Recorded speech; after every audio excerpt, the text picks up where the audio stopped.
4월 27일은 판문점 선언이 있었던 날입니다. 2년 전인 2018년 4월 27일 남북 정상회담의 합의문으로 나온 것이 바로 판문점 선언이죠.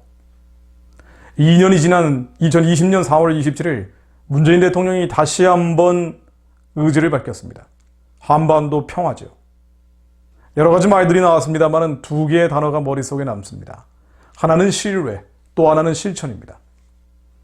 발언을 그대로 인용해보자면 김정은 위원장 사이의 신뢰를 바탕으로 판문점 선언 실천에 속도를 내겠다는 요지로 발언을 했죠.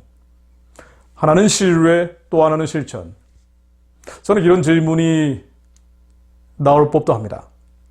김정은을 과연 신뢰할 수 있습니까?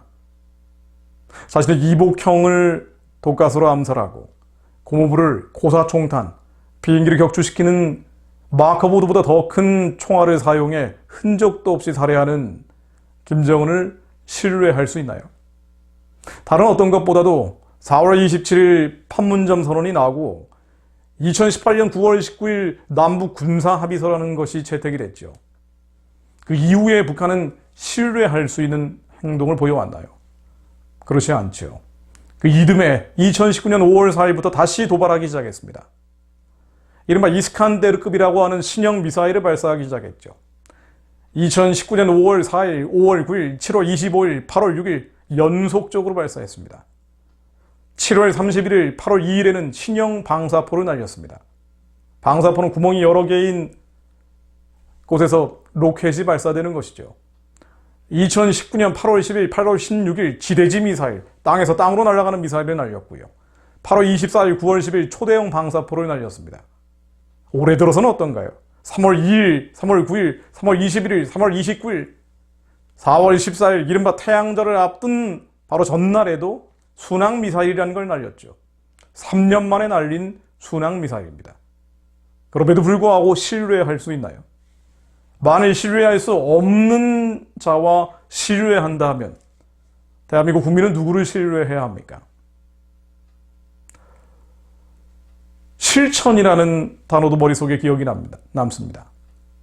판문점 선언을 실천한다고 하는데 어떤 내용인가요? 이것을 위해 정부 여당에서는 법제화를 추진한다고 합니다. 그렇다면 판문점 선언을 문제가 있다라고 비판하면 불법이 되는 것입니까? 무서운 이야기죠. 어떤 내용이길래?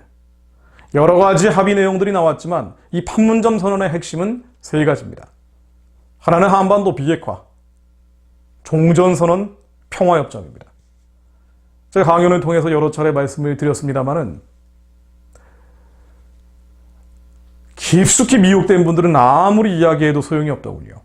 특히나 안보 문제는 앞으로 벌어질 상황들에 대한 우려를 담고 있기 때문에 그런 일이 벌어지지 않을 것이다라고 믿어버리면 할 수 없습니다. 그러나 일정 부분 언론방송 미디어를 통해서 미혹된 분들은 이 영상을 보시고 정확한 방향을 알고 기도할 필요가 있습니다. 한반도 비핵화, 북한이 즐겨 사용하는 용어죠.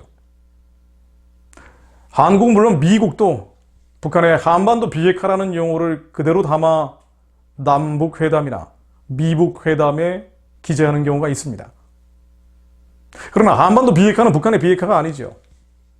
북한만 비핵화하는 게 아니라 한반도 전체, 남한에도 핵이 없어야 하고 주한 미군 핵을 쓸 수 있으니 나가야 하고 심지어 미국의 해구산도 폐기해야 하고 핵을 실은 전략자산들이 즉 항공모함 같은 것들이 핵을 짓고 오는 거 안 된다. 그것이 한반도 비핵화입니다. 한미 방어 체계를 무력화시키는 북한의 전통적인 용어죠. 판문점 선언에 들어가 있는 첫 번째 핵심 개념이 바로 한반도 비핵화입니다. 그런데 이것을 실천하는 것이 어떤 의미를 갖습니까? 아니야, 그런 뜻은 아니야 라고 우리가 믿어버리면 할 수 없죠. 더 이상 설명이 의미가 없습니다만 적어도 북한은 그렇게 주장합니다. 종전선언 평화협정 역시 마찬가지죠. 북한은 물론 중국과 러시아도 전쟁이 끝났으니 미군 나가라, 평화가 왔으니 미군 나가라, 한미동맹 해체와 주한미군 철수와 같은 개념으로 사용을 합니다. 아니야, 그런 게 아니야. 종전선언 평화협정은 정말 전쟁이 끝나는 평화로운 상태가 되는 것이야 라고 우리는 믿고 하고 있지만 적어도 북한과 중국, 러시아는 그렇게 주장하지 않습니다. 역사적으로 들여다봐도 종전선언 평화협정을 맺는다고 해서 정말 전쟁이 끝나고 평화가 오지는 않았죠. 그렇지 않은 사례들이 훨씬 많습니다. 평화협정의 대표적인 것은 베트남 공산화였죠. 1973년도 파리 평화협정을 맺고 2년 뒤에 미군이 다 빠져나가 버린 남베트남을 북베트남이 침공해서 공산화시켜버렸습니다. 1938년도 위넨 협정이라는 것도 평화협정이었죠. 그러나 히틀러는 2차 대전을 일으켰습니다. 종전선언도 그렇습니다. 91년도 미국이 다국적군을 만들어서 쿠웨이트를 침공한 이라크군을 격퇴했죠. 그리고 2월 27일 아버지 부시 대통령이 전쟁이 끝났다라는 종전선언을 했습니다. 그러나 전쟁 끝나지 않았죠. 2년 뒤인 93년 6월 다시 이라크를 공습했습니다. 종전선언 평화협정을 맺는다고 해서 전쟁이 끝나고 평화가 오지 않는 정치적인 행위라는 건 우리는 알고 있습니다. 그런데 조금 더 문제점이 있는 것이요. 정말 종전선언을 맺으면 한미연합사령부와 유엔사령부에 영향을 미칩니다. 한미연합사령부가 뭔가요? 유엔사령부가 뭔가요? 북한 남침을 대비하기 위한 작전조직, 구성부대입니다. 한미연합사령부는 북한이 남침할 때를 막기 위해서 만들어 놓은 조직인데 만약 종전선언이 있으면 그 다음에는 전쟁 끝났는데 왜 한미연합사가 필요하느냐라고 반문할 수밖에 없습니다. 게다가 이른바 전시작전권 전환 이후에 미래연합사령부가 만들어지면 한미연합사의 기능은 대대적으로 축소 위축이 되죠. 이 두 가지가 맞물려 톱니바퀴처럼 돌아가면 한미연합사는 기능을 상실할 가능성이 있죠. 그럼에도 불구하고 아니다라고 믿어버리면 정말 할 말이 없습니다. 그러나 적어도 종전선언 이후에 한미연합사는 법적인 기능을 잃어버릴 가능성이 매우 높습니다. 그러나 어떤 면에서는 더 심각한 게 바로 유엔사령부죠. 유엔사령부는 한국전 때 남침한 북한군을 퇴치하기 위해 구성한 부대입니다. 유엔군이 한반도에 오지 않았습니까? 전쟁이 아직 끝나지 않았기 때문에 정전협정을 1953년 7월 27일 맺었기 때문에 아직 전쟁이 끝나지 않은 한반도를 남쪽을 지키기 위해서 유엔사령부가 유지돼 왔고요.